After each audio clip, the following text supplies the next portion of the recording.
शानदार घर में जानदार फर्नीचर ना हो तो मज़ा अधूरा ही रह जाता है। नमस्ते, सत श्री अकाल, आदाब, केम शो। मैं हूँ इप्सिता और आपका स्वागत है हमारे सुपर शो सुपर क्लास में। सुपर क्लास यानी वो क्लास जो हमारे देश के अर्थव्यवस्था को चलाती है। चाहे कितना भी मुश्किल वक्त हो, ये कभी भी साथ नहीं छोड़ती। चलिए बताते हैं अब आपको हमारे आज के सुपर गेस्ट के बारे में। हमारे आज के सुपर गेस्ट हैं द डेकोर स्टूडियो के एमडी और प्रसिद्ध architect Shri Rakesh Garg ji. So please welcome mister Rakesh Garg ji. Sir, आपका बहुत बहुत स्वागत है हमारे शो में। Thank you Ipsita, thank you very much. We love to have you and talk to you. Thank you for calling us. Sir, आप फर्नीचर की इतनी बड़ी इंडस्ट्री चलाते हैं, आधा टाइम तो आपका इंडस्ट्री में ही निकल जाता होगा, फिर भी इतने स्मार्ट, इतने फिट। आपकी फिटनेस का राज तो पूरी दुनिया जानना चाहती है। इप्सिता, ऐसा nothing special in it. We actually, our industry is like that. We have to move here and there with the carpenters, with the foremen, with the supervisors. हमारी फैक्ट्री ऊपर नीचे कई 3-4 floors हैं, तो we have to keep on moving to see the product quality and the product results. So that is one reason, and other is like we do little bit of precautions while eating up and little bit of exercise like simple walking and cycling. Sir, आपने बचपन से ही business में कदम रखने की planning कर ली थी या फिर बाद में? इप्सिता, ऐसा है कि जब हम बच्चे थे या आपके एज के थे, we were not having so much of awareness. इतना स्ट्रिक्ट माइंड हमारा कभी किसी का था नहीं कि एकदम फोकस थे। हाँ, हम चाहते थे कि we should do something different. वैसे नॉर्मली हमारा फैमिली बैकग्राउंड गवर्नमेंट सर्विस का रहा है, तो बट वी थॉट कि we should do something, entrepreneurship में जाएँ और ख़ुद भी काम करें और लोगों को भी काम दें। उसी मोटिव से शायद आगे बढ़ गए, तो इस इंडस्ट्री में आ गए। सर, फर्नीचर इंडस्ट्री में सबसे ज़्यादा ज़रूरत होती है क्रिएटिविटी की, तो आप बचपन से ही काफ़ी ज़्यादा क्रिएटिव थे क्या? बहुत ज़्यादा क्रिएटिव वर्ड मैं अपने लिए यूज़ करना बहुत ज़्यादा सही नहीं समझूंगा, बट हाँ, हमारा कुछ सोच थी कि हम एक फोकस थे चीज़ पे कि हम कुछ करेंगे, चेंजेस करेंगे। बाकी दो तरह की क्रिएटिविटी होती है, एक है गॉड गिफ्टेड, एक यू कम्युलेट फ्रॉम द सोसाइटी। तो आप मेरे को सेकंड कैटेगरी में ले लें कि लोगों से मेरे को सीखने का मिला और उससे मैं अपने आप को उभार पाया। वैसे सर, एक बात बताइए कि जब हम आप जैसे बड़े बिजनेसमैन के बारे में सुनते हैं तो हम काफ़ी ज़्यादा मोटिवेट होते हैं, पर जब हम प्रैक्टिकली आप जैसे बनने की कोशिश करते हैं तो हम पहले कदम में ही कंफ्यूज हो जाते हैं। तो आप थोड़ा बताएंगे कि हम शुरुआत कैसे करें? देखिए, जो भी किसी को फॉलो करना चाहता है या किसी को रोल मॉडल बनाना चाहता है, पहले तो उस फील्ड के बारे में आज की डेट में बहुत ज़्यादा एक्सपोजर है, तो उसको स्टडी करना चाहिए।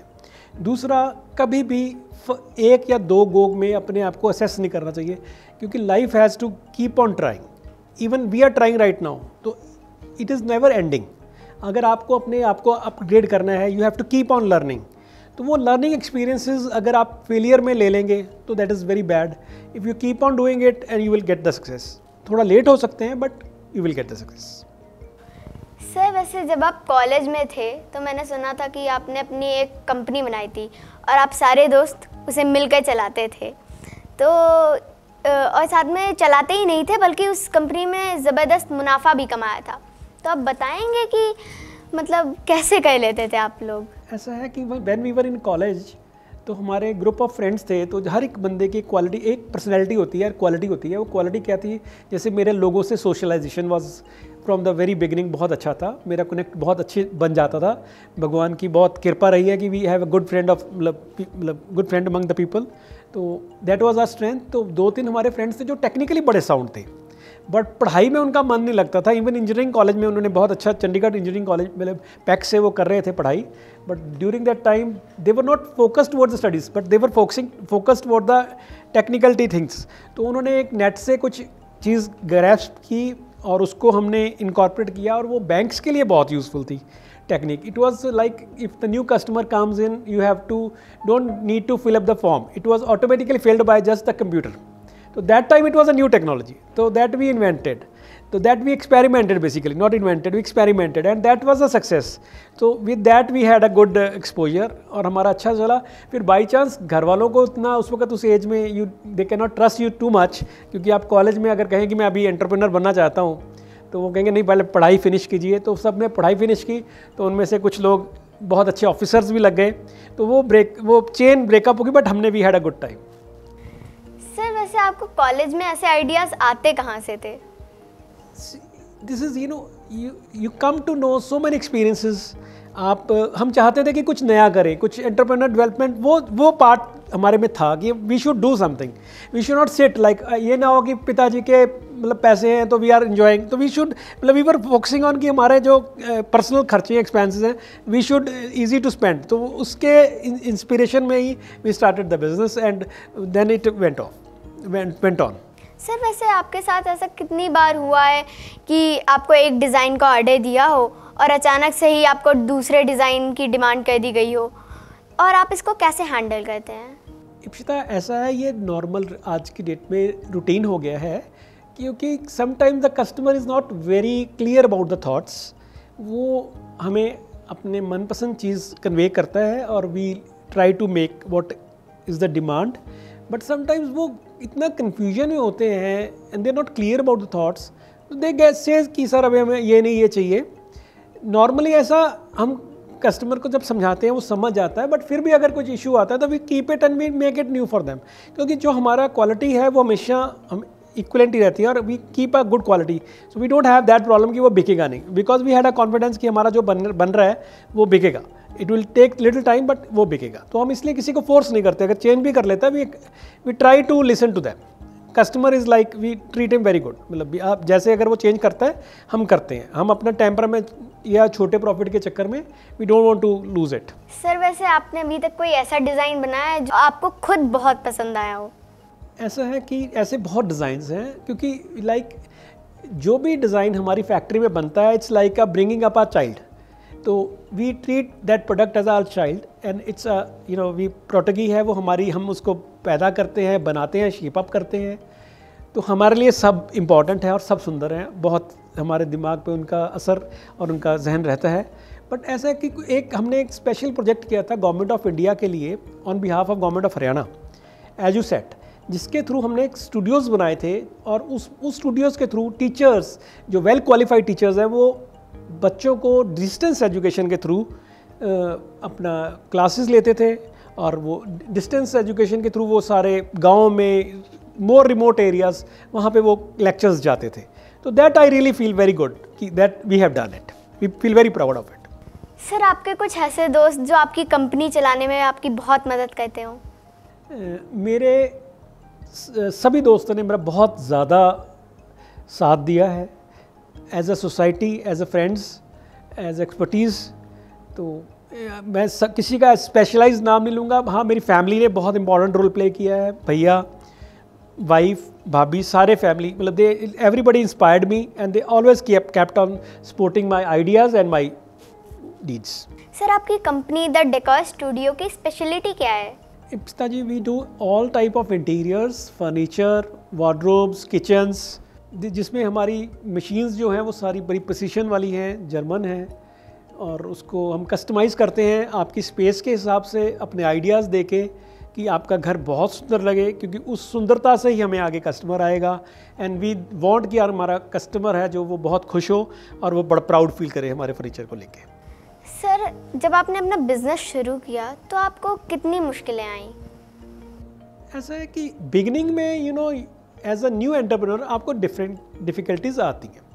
लेबर अवेलेबिलिटी नहीं होती, आप लेबर को अफोर्ड नहीं कर पाते, स्किल्ड लेबर को, और फंड्स की भी कमी रहती है, और उसके बाद इन्वेस्टमेंट इन मशीन्स की भी कमी रहती है, तो टेक्निक्स भी आपको बड़ी स्लो वाली मिलती हैं।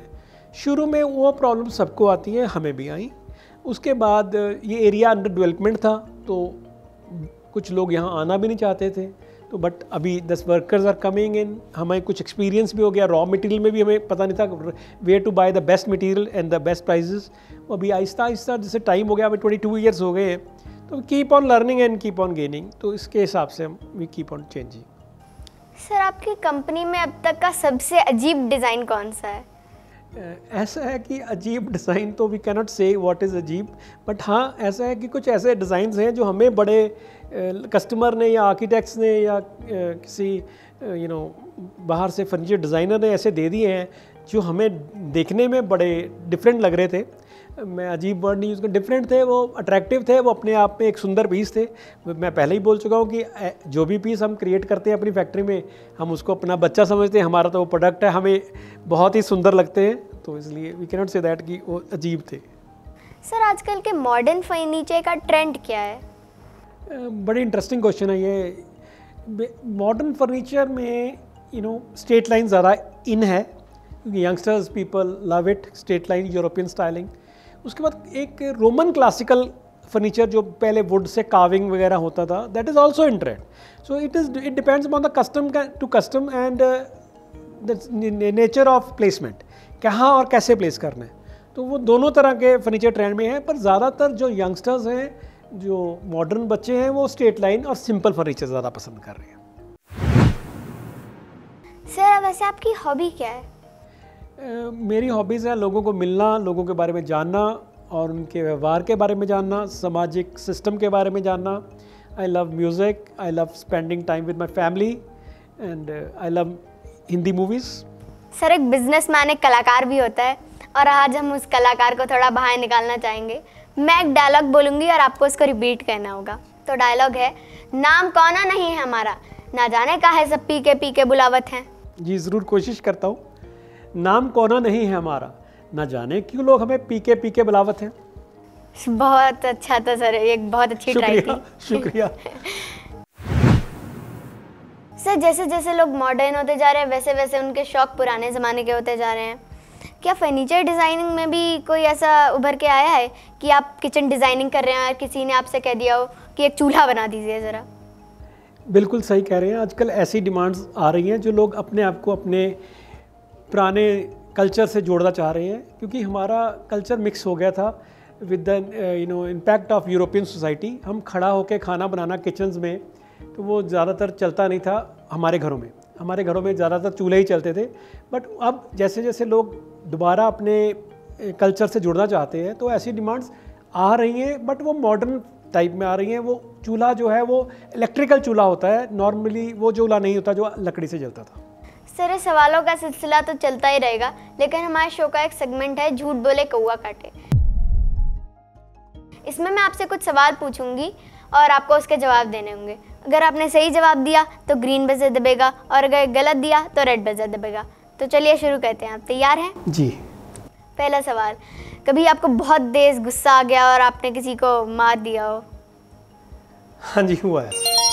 दूसरा सवाल, कभी आपने अपनी पत्नी को गलत लोकेशन बताई है? जी बताइए। तीसरा सवाल, कभी आप स्कूल से बंक मार के फिल्में देखने गए हैं? हाँ जी।